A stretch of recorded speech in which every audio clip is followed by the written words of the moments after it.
have today Vinay Trivedi with us, and I met Vinay in one of the conferences. I think this was Feb or March somewhere, and we were a part of a panel discussion. And interestingly, that was around the HR and the digital HR, something around that. And I, of course, I think Vinay was probably the youngest out there sitting in terms of the experience.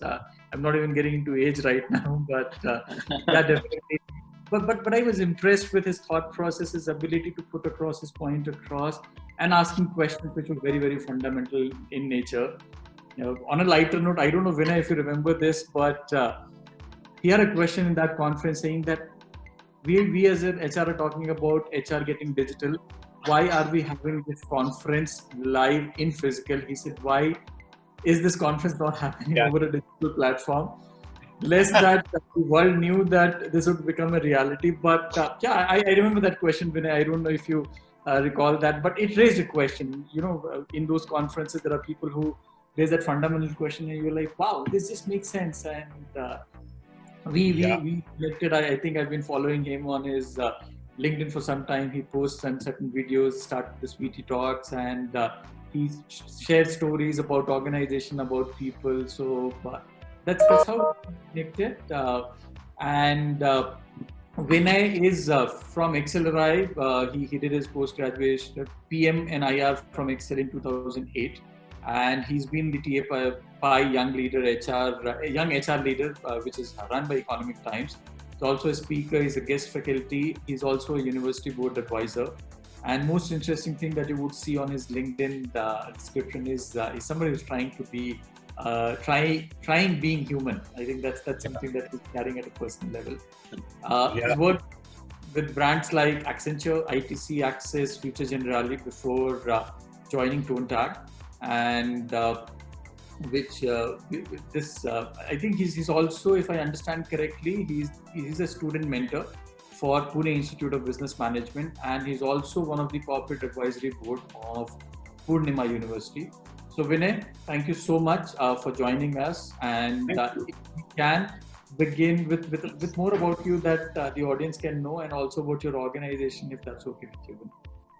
Sure. That first of all, it's very kind of you to give such a nice introduction about me, Ketan.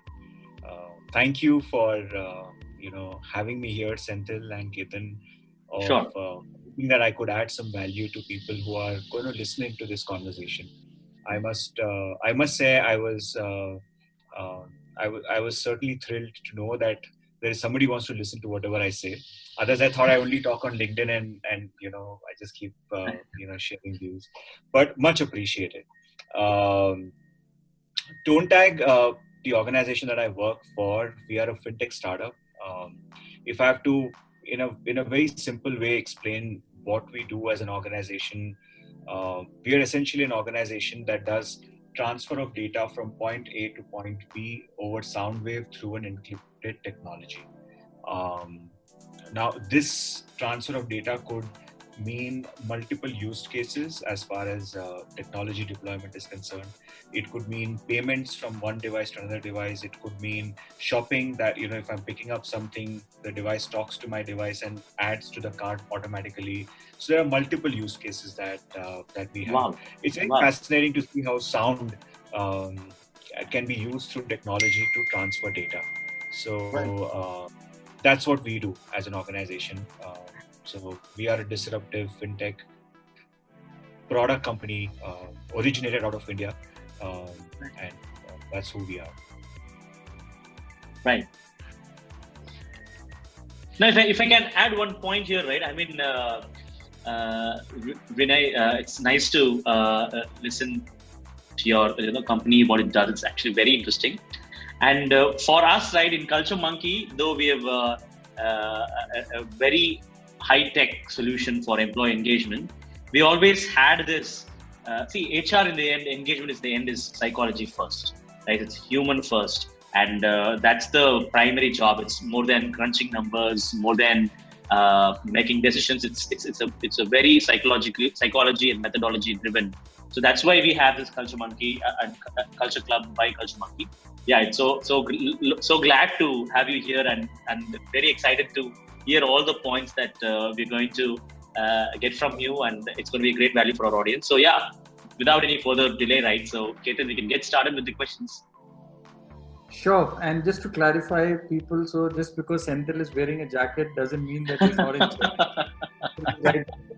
Chennai. And it's still not very cold there. I was trying to understand what happened. So he said he's, after a long time, switched on the AC and then to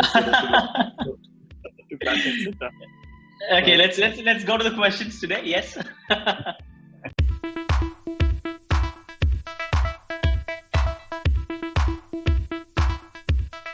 Looking at what COVID has done, so what challenges do you think the CX, or in your experience, the CXOs have been dealing with post-COVID, especially when it comes to matter around culture and the world going remote? So what are the things that you have seen, Vinay?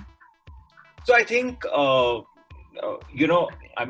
an optimist, and I see all of these crises as huge opportunities. What we as HR folks could not drive doing for so many years very successfully, a pandemic has done. So for CXOs, I think it was a huge unlearning and relearning exercise of getting work done remotely, because A, they were not used to it. B, they were not very agile to get used to it in a lot of industry segments like your BFSI, like your manufacturing. A lot of these segments, they were not open to such changes. So there's a huge wave of unlearning that has happened, where people have, at CXO level, people have adopted to newer ways of managing a workforce, newer ways of working themselves, and also getting their teams productive. So I think one of the biggest advantage is the change management that has happened in terms of appreciating that you could do a lot of things remotely. And that has been the biggest shift in the way CXOs have scaled up to manage their teams. Obviously, any change is not very simple. So everybody goes through a share of, change or a transition is like your flight taking off, right? So when you have to gain that thrust, you have to put all your energy to actually get to that thrust of cruising level. And then when you're cruising, it's pretty stable when you're happily sort of flying in. So that's what has happened. First 1 month, there was a lot of disbelief, there was a lot of excitement, there was a lot of anxiety. There were a lot of rules that people were setting up, that you have to log in at this time, you have to be in a noiseless place, you have to do this, you have to do that, because everybody is discovering themselves, every day as it comes on how they can work. Slowly that has settled down. Now people are saying it's okay if there's a background noise in your house, no problem. It's okay if you have to switch off, no problem.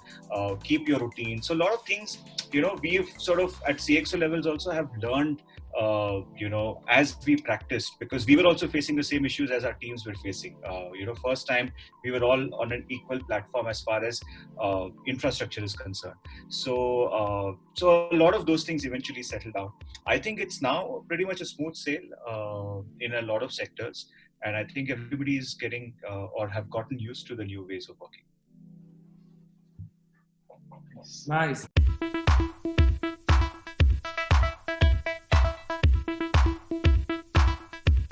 And just to take this question ahead, and because you already spoke about what are the positives that have happened, as per you, what has been that silver lining in this entire change? What is that one thing as an HR professional you've been always wanting to happen, and COVID made it happen for you? That one major shift. One biggest silver lining that has happened is the word trust has actually got life. People are more trusting today than they were ever before. While a lot of companies have trust as a core value, but if somebody is taken a day off, people want to believe he or she is either giving interviews or there is something that somebody is up to. And we've always had this trust deficit as a psychological behavior, right?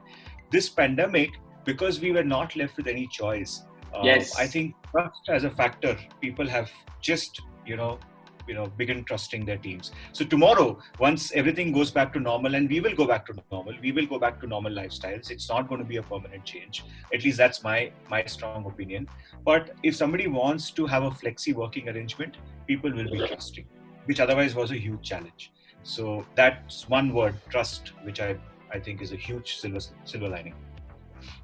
Yeah, and I'm glad you called it out. And I'm also of a similar belief that the world will come back to a large part of its normalcy.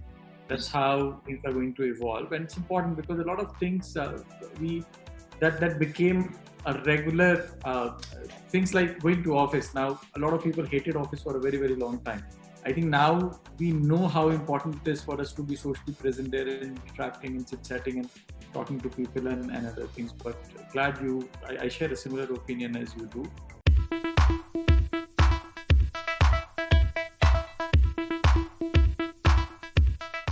Now, so what do you think this means? How is it redefining HR? What does it mean for should mean for the HR fraternity in your view? So I think it redefines HR in 2 or 3 aspects really. First aspect, it allows HR to have logical conversations as far as role flexibility is concerned. Earlier, there was rigidity in the sense that you've got to come to office because that's how the world works, etc., etc. Even if HR had to go back and say that we can have flexi working arrangement, they were really, hogwash or eyewash policies in most of the organizations, and a Herculean task in a lot of traditional setups to really get that flexibility as well. So that is totally redefined. Now HR has like a great opportunity to sit down with business teams and say, hey, can we make a list of all the roles that logically can be performed remotely or flexibly, which opens up our doors to get talent from across the country, including tier 3, tier 4 towns, and still get them to be productive. So that definitely is a great opportunity. Second opportunity is, from an interview and a recruitment cycle perspective as well. I think a lot of us used to struggle to get candidates in person, to get candidates come to our offices, so on and so forth. Thankfully, a lot of that will be much more smoother and acceptable. So now the focus is going to be on how we can improve the quality of candidates, then how we can get candidates in person, how we can ensure that we have a face-to-face. A lot of those things will sort of just, vanish. So I think these two are really critical changing points. While it may seem very simple, but critical changing points to the way workplaces are going to be set up in the way forward.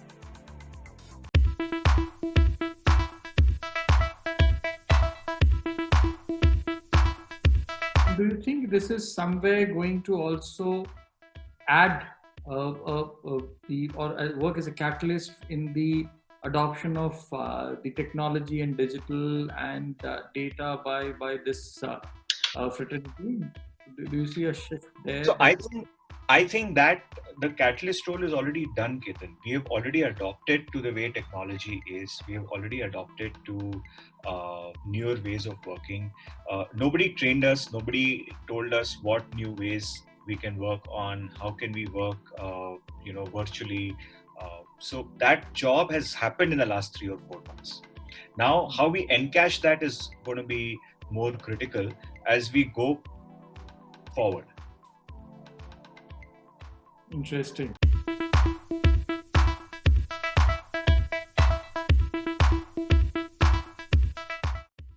And what's your view on this obsession with the term the new normal? There's a hashtag also on this, I guess, which is trending really. Yeah. I really think social media has played a very negative role in the way a lot of things are actually shaping up. And our obsession to be on social media platforms has furthered the resolve to make sure that these things, keep coming up. The new normal as a term, or our obsession to sort of talk about whatever new things are happening in a very different manner, is fine when you do that initially. But our obsession, unfortunately, is that anything that happens, we want to keep using the same terms. Oh, this is new normal. This is new normal. This is new normal. I'm combing my hair. It's new normal. I'm wearing a mask. It's new normal. I'm taking a selfie. It's new normal. We just want to go overboard to get some attention, because we are attention deficit. We are not socially meeting people, right? So to continue to get our attention, we keep, as human beings, as psychologically speaking, we keep seeking attention or reaffirmation, and that's what these terms help us get, because they're trending. Right.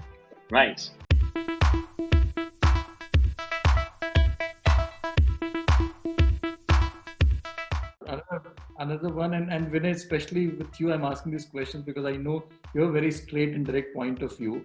Now, what happened with me is when this work from home started, suddenly I was getting at least 10 webinar invites a day. Okay. Yeah. And what's your overall thought of what actually has been driving that, and what's your point of view on suddenly this surge in the number of webinars, and 99.99% was free and joined this free webinar. So I think for me personally, it was overwhelming, and not being able to attend some of them was like killing me. So what do you think was happening, and what's your thought around this one? In the 1980s and 90s, the term that was used more often is insecurity. You're insecure, that's why you're doing all of these things. In the current scenario, it is fear of missing out with the Gen Z and millennials. And fear of missing out is a bigger pandemic than the actual pandemic itself, because either you want to be a part of a webinar to present. I'm talking of both sides, not just on the listening side, because you've seen somebody else post on LinkedIn or any other social media platform that you're speaking at a certain forum. And likewise, when you are seeing that, I'm able to, get to talk to people so easily, I want to jump onto that bandwagon. Initially, when this world sort of suddenly changed upside down, I would say it was really a boom. It was a boon because suddenly it gave access to so many conversations that in a normal scenario, people may not have had the opportunity to actually do those conversations through these webinars, right? A lot of seniors in the industry, a lot of celebrities, a lot of famous people that you could only imagine seeing them without having a personal conversation, they were available to have conversations. So it was definitely a boon where your learning catapulted, or sort of just zoomed up. But what happens with anything is like, so I'll give you an example. The last week's event in Ayodhya, I was reading some statistics. Over 200 channels have written to Doordarshan to telecast that event live. Now you can imagine if there are 200 news channels that are running, how do you sensationalize the whole thing, right? And sensationalization is a bigger problem that we have, like FOMO, where everything is just larger than life. So these two have now gotten into a stage where webinars have become a sensation and a fad. But it's like your Maslow's need hierarchy theory. So, you will eventually, start seeing diminishing returns of these webinars. Like, for example, I've started choosing which ones I want to be on, which ones I don't want to be on. I know of a lot of people who have started choosing those things as well. So we are seeing diminishing returns already. Over a period of time, it will calm down and settle down. So there's nothing to worry. World is back to normal.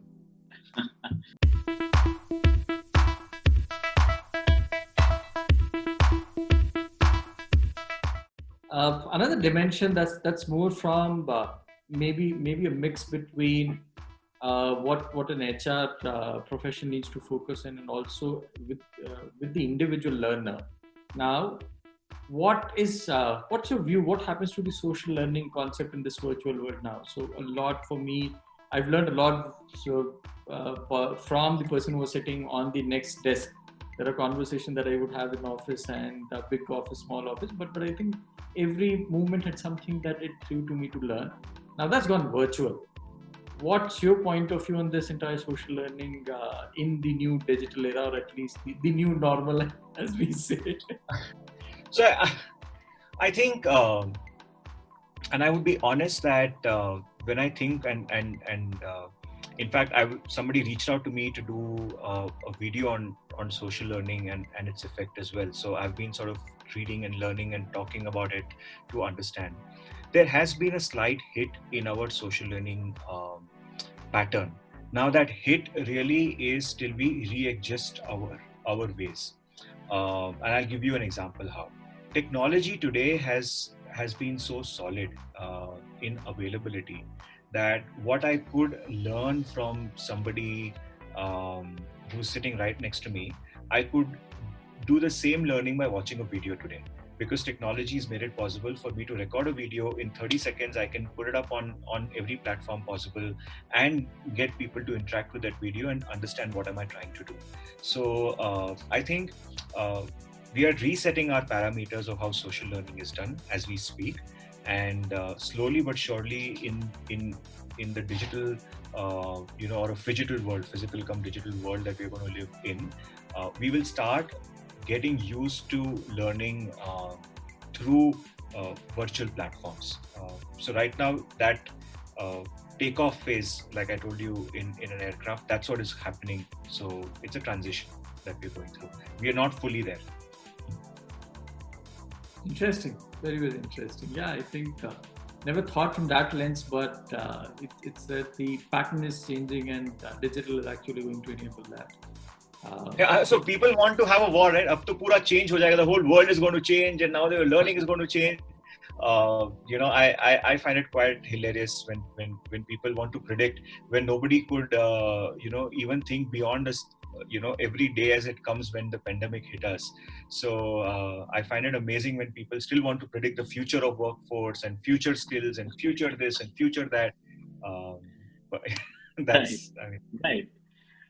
In fact, I read a very interesting.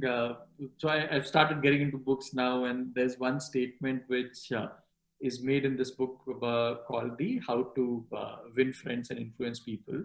So Dale Carnegie, it says at one point in time that even if you're 45% right about predicting what's going to happen next, we should go to Wall Street.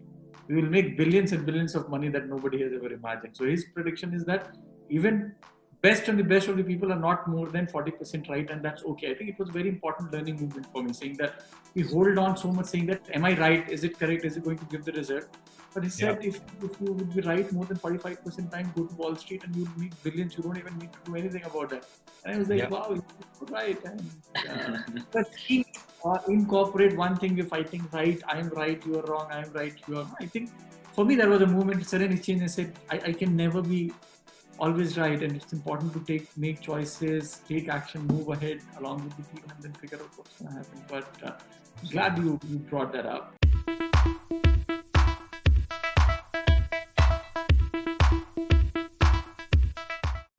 Now to the individuals, when I say individual, anybody who's watching, that could be HR professional, could be a youngster, could be somebody who's aspiring to get into corporate, somebody who's seasoned.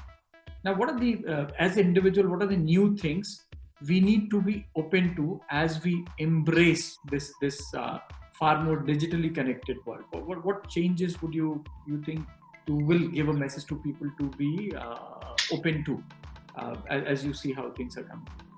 I think there are 2 or 3 key things that has possibly helped me, and I'm only sharing by my experience. One is the ability to be flexible in changing your approaches multiple times to do certain things. It's far more real and required for us to be flexible because we have not left with any choices. So flexibility is critical, and we need to continue to be agile and flexible in our approach. Second thing that definitely as a quality which has helped me and I would like to share, that is the ability to unlearn and relearn quickly. A lot of ways that are so we are suddenly adopting to the new normal, but the new normal will suddenly change to half physical, half virtual, then again it'll move back to physical. So you have to keep yourself aware that you need to unlearn and relearn quickly, because that's when you will not get stuck, like Ketan, when you were mentioning that I'm putting so much pressure on how this change and predict and am I right and all of that, right? That limits your ability to unlearn and quickly relearn something else. Okay, achha, this is not there, then let me look at it from this perspective. So that is another quality that is going to be very critical for individuals.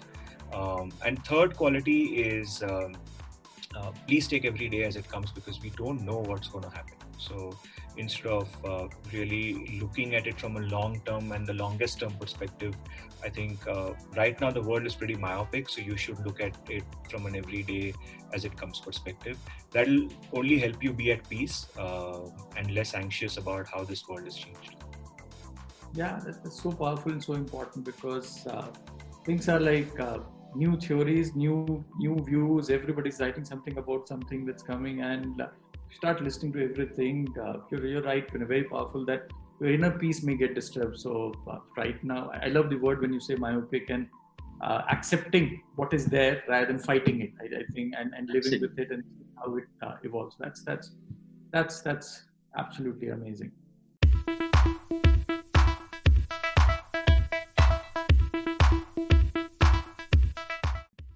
So last one on this one.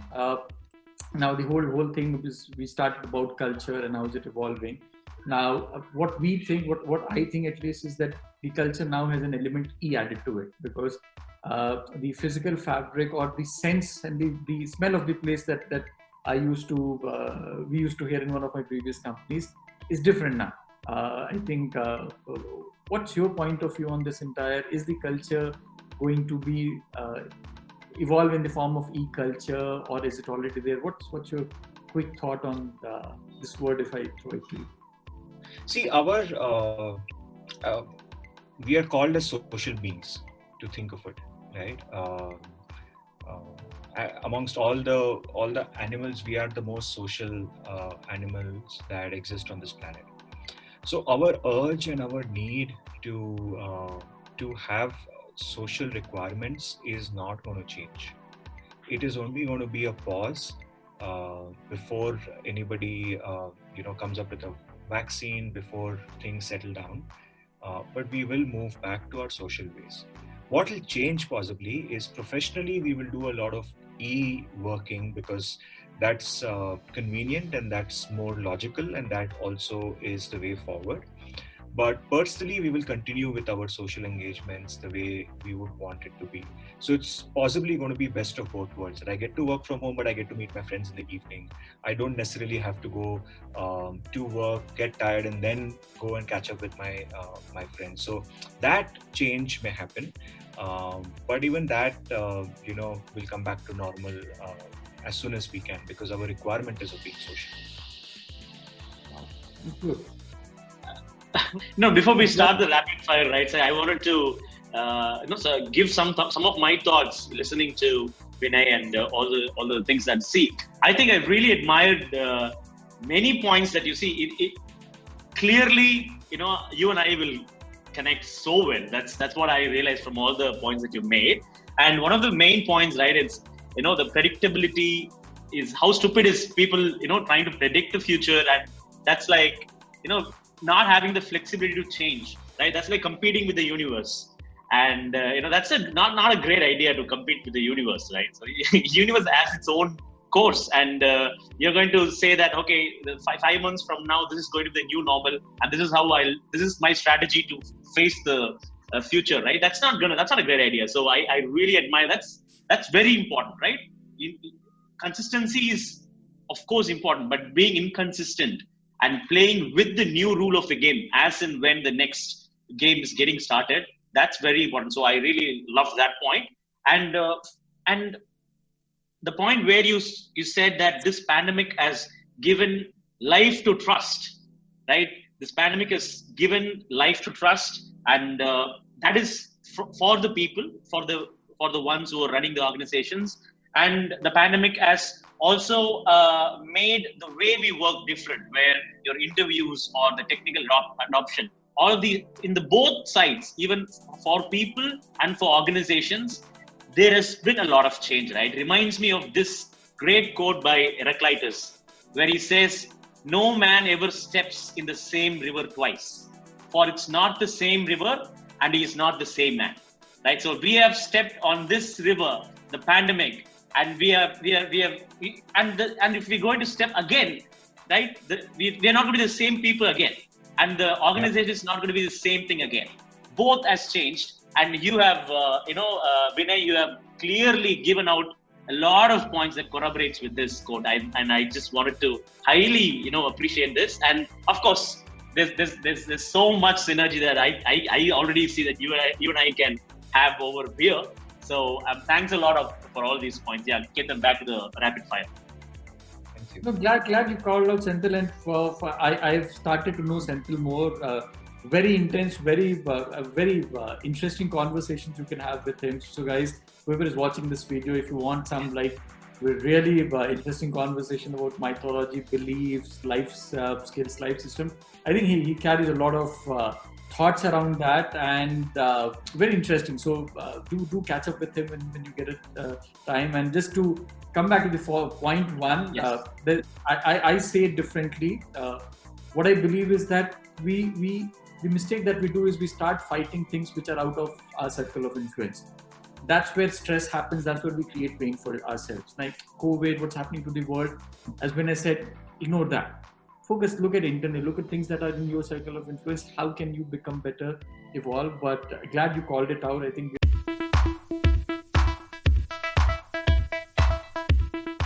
So Vinay, are you ready for 5 rapid fire questions from me? I'm not sure. My problem is I'm too frank in a lot of answers, so rapid fires are usually I told you. Great. Okay, so Vinay, the first one for you. If not HR as a profession, what would you have chosen? Sales. Interesting. Yay. Cooking, cleaning, or mopping during COVID, which was easier? Mopping, obviously. Okay. You can What do is a the dance. Yeah, go ahead. Huh? Sorry. While you're mopping, I lost 3 kilos while mopping my house. So, Okay. The music was definitely on. Yeah. Yeah. Your next personal goal, if it's not too personal to share, your next personal growth goal that you've set for yourself. I want to go back to traveling across the world. I think that has taken a complete stop. From I used to take about 2 or 3 flights every week, and I've done that for 5-6 years in a row. To be grounded for 6 months in the house, it's for you. quite crazy. So I think I'm going to hit out the minute we are able to travel. Interesting. Fourth one book that has maximum impact on you. Who Moved My Cheese? It's the simplest of the books that you can read, but it prepares you to be flexible. It prepares you to move on. It prepares you to keep changing and keep adopting to changes. So learning, unlearning, a lot of those theories, and I've read that many moons back, but that's one book that definitely has left a huge impact. The second is Supandi Tales in Tinkle. Which one? Supandi in Tinkle. Okay. Yes. Yes. All right, the fifth one. One thing that you personally thank COVID for, apart from not for the damage it could have done to the world, but one thing that it helped you become better at. You want to thank So one thing that COVID made us realize is that as a family, we can peacefully coexist in the same house without, having to go out, and that's an amazing discovery. We never thought that we could live under the same roof without fighting for so many days together. So I think that's a great thing that COVID has done. All right, that was phenomenal, Vinay. Thank you so much for Thanks a lot. Yes. Thoughts. Thank you, Senthil, for organizing this, and we are right on time. 40 minutes is what we are targeted for, but it was amazing to listen to you, Vinay. Thank you so much. Thank you. Thanks a lot, Vinay. Thanks a lot, Ketan. Yes. Thank you. Yes. Bye. Take care. Take care. Bye-bye. Yes.